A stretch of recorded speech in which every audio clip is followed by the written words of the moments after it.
So late last night, the Browns got their defensive tackle that they had been looking for. They agreed to a 4-year, $57 million deal with Dalvin Tomlinson, $27.5 million of it guaranteed. He was a second-round pick of the Giants in 2017. Take a look at the scouting reports. What it tells you is Tomlinson is a run stopper, has never missed more than 5 tackles in a season, 55 tackles for loss or no gain since entering the league, and has posted a run defense grade of 83 since 2017. PFF had Tomlinson ranked as the 3rd best interior defensive lineman in free agency behind Hargrave and Daron Payne, who both signed for significantly more. Based on some of the hefty contracts of the big men, Browns got pretty good bang for their buck with Dalvin Tomlinson. Let's welcome in Jeff Lloyd from the Locked On Browns podcast.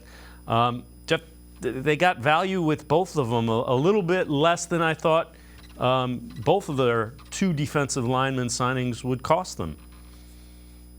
Well, first things first, when you look at it with Tomlinson, obviously, and now this is the entirety of his career since 2017. So obviously he's been a plus run defender his entire career.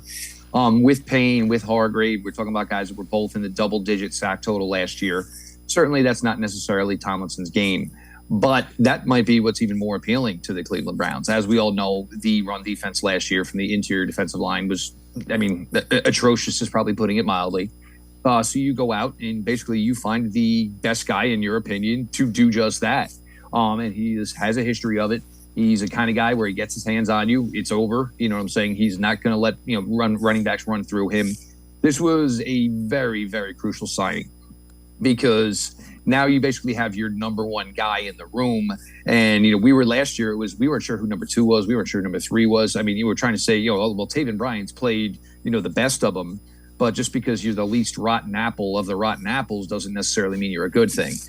It was the money was probably the key here. Essentially, you look at that deal; it's essentially a 2-year deal.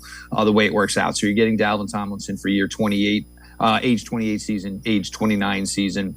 Comes from the SEC. He's had success with the Giants. Played a lot of 1-tech for them. Minnesota played some more 3-tech, so he can kind of do either role. And the other thing for the Browns, and one thing we've talked about, Dave, is, their guys on the interior, they never have drafted anybody on the interior with any heft. All of these guys have been 305 or less. Tomlinson comes in 325 right off the bat coming in. Biggest guy they've acquired to play defensive tackle in the time they've been here. He brought in players in the past like Malik Jackson, Malik McDowell. These guys were both undersized defensive tackles themselves. You got the guy you needed here. I know there's a lot of talk about the linebackers and what's going to happen there. I think they like the linebackers they have. They just never really had the correct defensive tackles to put in front of them. But this is one step in the right direction of getting that corrected. Yeah, I agree with you wholeheartedly. I like the signing. And some people were upset that Draymond Jones ended up going to the Seahawks because they front-loaded his deal. I think this fits a little bit better and a little more with what they need.